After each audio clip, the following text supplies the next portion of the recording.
नमस्कार साथियों, फिर से आपका स्वागत है हमारे नए यूट्यूब चैनल पे जिसका नाम है फिनट्यूब हिंदी।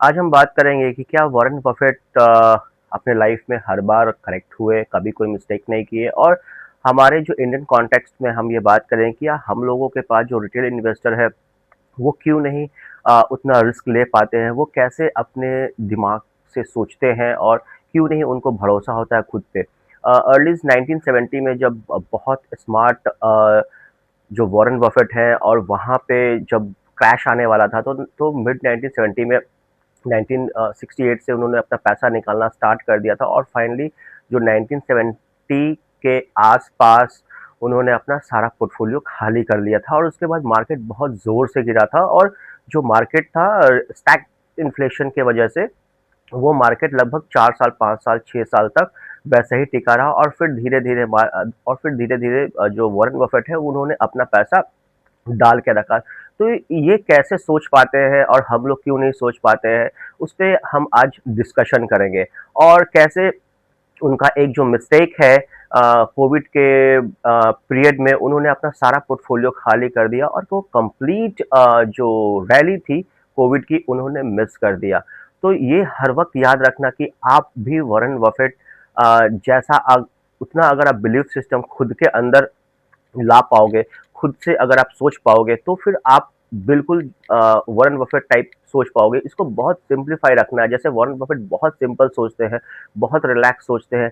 जब आपको लगता है कि निफ्टी अगर बॉटम बना दिया, सेंसेक्स अगर बॉटम बना दिया, मिड कैप अगर बॉटम बना दिया जिसमें भी आपका जो स्टॉक है, तो अगर जो लास्ट हाई बनाया है और वहां से भी अगर 20-25% 30% अगर आ, आ, निफ्टी बढ़ गया है, इंडेक्स बढ़ गया है, तो समझ लीजिए कि वहां से अब एग्जिट करने का टाइम आ गया है। और क्यों हम लोग ऐसा नहीं सोच पाते हैं, इतना सिंपल है। और उसके बाद भी वॉरेन बफेट है, राकेश झुनझुनवाला जो इंडिया के कॉन्टेक्स्ट में जो नेक्स्ट वॉरेन बफेट कहे जाने वाले लोग हैं, उन्होंने आखिर इतना पैसा क्यों बनाया? ठीक है, राकेश झुनझुनवाला ने थोड़ा आगे पीछे करके इनसाइडर ट्रेडिंग करके उन्होंने पैसा बनाया, लेकिन लास्ट में आकर के कोई भी दुनिया में ऐसा आदमी नहीं है जो स्टार्ट तो ट्रेडिंग से करता है लेकिन लास्ट में आकर के वो इन्वेस्टिंग पे ही आके फॉल करता है।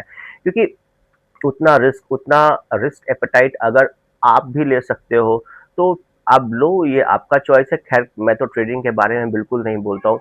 देखिए, हमारा जो रिटेल इन्वेस्टर का जो दिमाग है वो एक कैटेगराइज टाइप होता है, जैसे जिसके पास 5 लाख रुपए, 10 लाख, 20 लाख या 50 लाख रुपया है, वो हर वक्त कंफ्यूज रहता है, उसको अपने पे भरोसा ही नहीं होता है कि मैं क्या यहाँ से इस पैसे को 10 गुना 20 गुना कर पाऊंगा कि नहीं कर पाऊंगा अगले 10 साल 15 साल 20 साल में। तो खुद में कॉन्फिडेंस नहीं होता है, खुद के दिमाग दिमाग तो कहता है कि ठीक है, हाँ हो जाएगा, ये स्टॉक लेंगे, यहाँ इन्वेस्ट करेंगे, एसआईपी में करेंगे, इंडेक्स में करेंगे, जो भी आपका बिलीफ सिस्टम कहता है, लेकिन उस पर बहुत ज़्यादा दिन तक भरोसा नहीं होता है।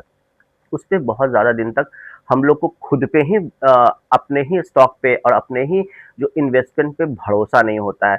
हर वक्त कुछ न्यूज़ देख लिया, माइंड स्विच कर गया, कोई कुछ बोल दिया, माइंड स्विच कर गया। ये हर वक्त या हमेशा याद रखना है कि अगर आप इन्वेस्टिंग की दुनिया में अगर आप आए हो तो खुद को आइसोलेट रखना स्टार्ट कर दो। अगर आप खुद को आइसोलेट नहीं रखोगे तो आपका दिमाग हर वक्त स्विच होता रहेगा और चाहे आप कितने भी बुद्धिमान हो, चाहे आप कितने भी इंटेलिजेंट हो, चाहे आप किसी को भी कॉपी करते हो, आपका पैसा बनाना नेक्स्ट टू इम्पॉसिबल हो जाएगा। क्योंकि हर टाइम कोई आदमी आके कुछ बोल देगा और वहां पे आपका दिमाग खिसकेगा और आप काम खत्म कर लोगे। एक बार अगर आप 1 CR को क्रॉस कर गए, एक बार अगर आप अपने जो नंबर है, जो उसका स्टार्टिंग फेज मैं उसको मानता हूँ 1 CR को, वहां से अगर आप क्रॉस कर गए तो आपका जो बिलीफ सिस्टम है खुद के ऊपर में वो नेक्स्ट लेवल हो जाएगा। अगर आप उसके नीचे रहोगे तो हर वक्त आप, ये भी हो सकता है कि आप 80-90 लाख तक पहुंच गए, वहां से फिर मार्केट गड़बड़ाया, फिर आप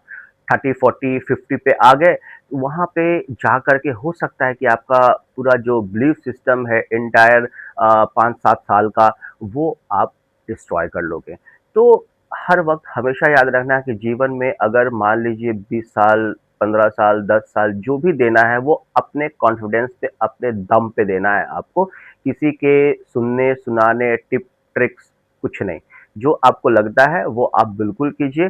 अगर लाइफ में कुछ नहीं बनेगा तो कम से कम आपको इस बात का संतुष्टि ज़रूर होगा कि हाँ, हमने वहाँ तक रिस्क लिया। और जो आदमी रिस्क नहीं लेता है, जो आदमी एकदम कंफर्ट ज़ोन में रहता है, उसका पैसा तो ख़ैर ना कभी हिस्ट्री में किसी का बना है 100 150 200 साल में, ना फिर आगे भी कभी किसी का बनेगा। तो आज का मेरा सुबह का मेरा वीडियो बनाने का यही तात्पर्य था कि हम लोग इंडियंस लोग आखिर क्यों जो है इतना कंफ्यूज रहते हैं स्टॉक को लेकर के और मार्केट को लेकर के, और हर वक्त नया नया जो न्यूज़ ढूंढते रहते हैं, कहीं ट्विटर पे मिल जाए, कोई यूट्यूब पे मिल जाए, कोई फेसबुक पे मिल जाए, कोई इंस्टा पे मिल जाए, कोई बता दे कि मार्केट कब बढ़ेगा। ये बात आपको भी पता है, ये बात सबको पता है, लेकिन बिलीव नहीं होता है।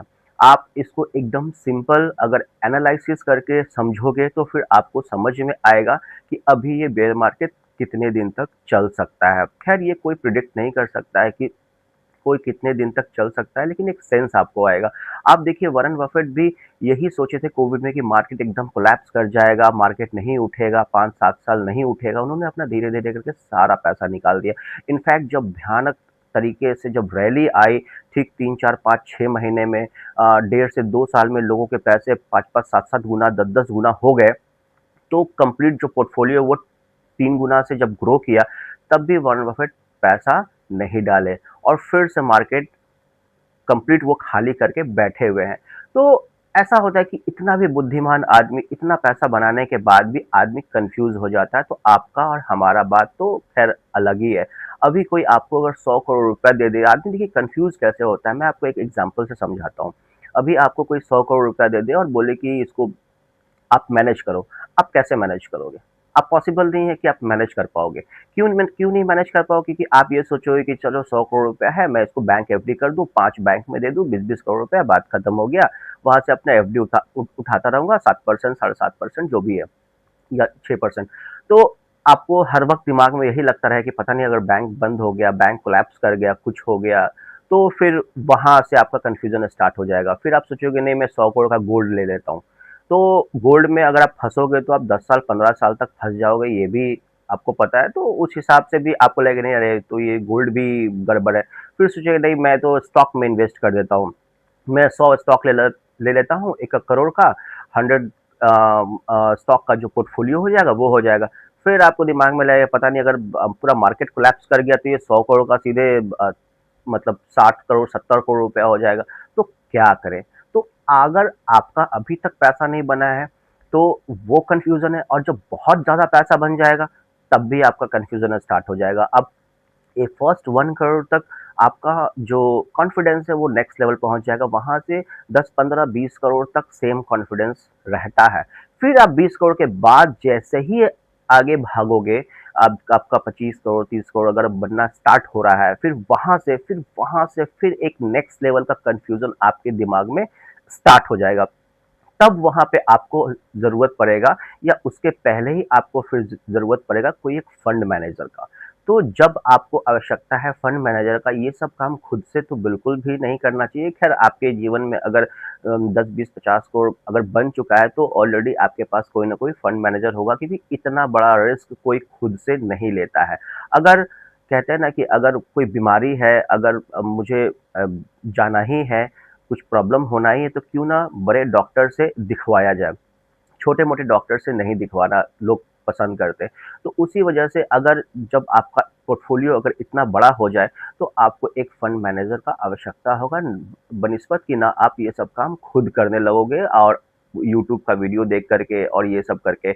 लेकिन एक बात हर वक़्त याद रखना कि जब तक आपके पास अगर 1 सीआर क्रॉस नहीं किए हो, तभी तक आपके अंदर में जो छटपटाहट है वो 1 सीआर तक पहुँचने का, वो हर वक़्त बना रहेगा। और उस छटपटाहट के बीच में आपको बहुत स्टेबल रहना पड़ेगा, बहुत आइसोलेट रहना पड़ेगा।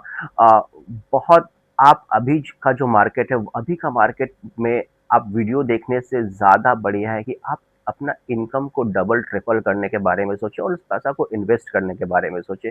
और दूसरी बात ये भी है कि होल्डिंग कैपेसिटी है जो वॉरेन बफेट का टॉप नॉच होल्डिंग कैपेसिटी है। कुछ होल्डिंग्स तो लगभग लगभग उनका जैसे एप्पल का शेयर और कोको कोला का शेयर वो 20-20 साल तक उनका, 30-30 साल तक उनका होल्डिंग था। राकेश झुनझुनवाला जो टाइटन लिए थे, वो अभी तक उनके डेथ होने के बाद तक अब स्टिल अभी तक भी उनका होल्डिंग में है। तो कितने ऐसे लोग हो गए जिनका अगर किसी स्टॉक में अगर 5 लाख रुपए लगाया, अगर वो पैसा अगर 5 करोड़ बन गया, 100x बन गया, तो कितना पेट में ताकत है कि उतना होने के बाद भी लोग नहीं निकाल रहे हैं, क्योंकि उनको पता है कि उसका फ्री कैश फ्लो जो बिजनेस है टाइटन का, वो हमेशा ग्रो ही करेगा, क्योंकि ऐसा बिजनेस मॉडल है, इतना अच्छा बिजनेस मॉडल है टाइटन का। तो उस हिसाब से भी आपको देखना पड़ेगा कि अगर आप कोई स्टॉक लेते हैं, अगर वो वहां से 2 4 5 गुना 10 गुना बढ़ गया है, तो क्या आप उस कैपेसिटी में हैं कि और उसको खरीद सकें। ये सबसे बड़ा स्ट्रॉन्ग डिसीजन होता है किसी भी इन्वेस्टर्स के लिए। कभी, क्योंकि आप जब शुरू करते हो वो 5 लाख 10 लाख से आते हो, और वही पैसा जब 20 25 लाख 30 लाख रुपए बन जाता है जिस स्टॉक से, उस स्टॉक में आप पैसा नहीं डालते हो। तो ये हर वक्त हमेशा याद रखना कि अगर बिजनेस पे आपको भरोसा है, अगर बिजनेस अच्छा कर रहा है, तो आपके पैसे बनेंगे, ये कंफर्म बात है। और आज का मॉर्निंग का वीडियो मेरा मेन मकसद यही था बनाने का कि हर आदमी वॉरेन बफेट बन सकता है, और है भी, ऐसा नहीं है कि नहीं है, बट उसको सिंप्लीफाई करना पड़ेगा, सोचने का तरीका जितना सिंप्लीफाई करना पड़ेगा उसको। बस निफ्टी अगर इंडिया के कॉन्टेक्स्ट से देखते हैं, तो निफ्टी अगर ऑल टाइम हाई मार गया है और वहां से भी 15-20% बढ़ गया है, बस बस वहां से ठीक अपना कदम पीछे लेने का वक्त आ गया, और फिर पूरा पोर्टफोलियो खाली करके वेट करने का टाइम आ गया है कि अब यहाँ से 20-25% या 15-20% अगर गिरता है, फिर धीरे धीरे धीरे धीरे 6 7 8 महीने में इंट्री लेने का टाइम होता है। इतना इन्वेस्टिंग कह सकते हैं कि इतना ज़्यादा बोरिंग सब्जेक्ट है, लेकिन इस चीज़ को इतना हाइप बना करके, इतना 100 तरीके से प्रेजेंट करके, सारे जो जब मैं देखता हूँ बाकी और सब लोगों को, तो बड़ा कंफ्यूजन रिटेल इन्वेस्टर्स में पैदा हो जाता है। तो इसलिए मेरा विचार था कि मैं अपना विचार आप लोग के सामने रखूं। तो आज का वीडियो हम यहीं तक रखते हैं। Thank you so much. जय हिंद, जय भारत।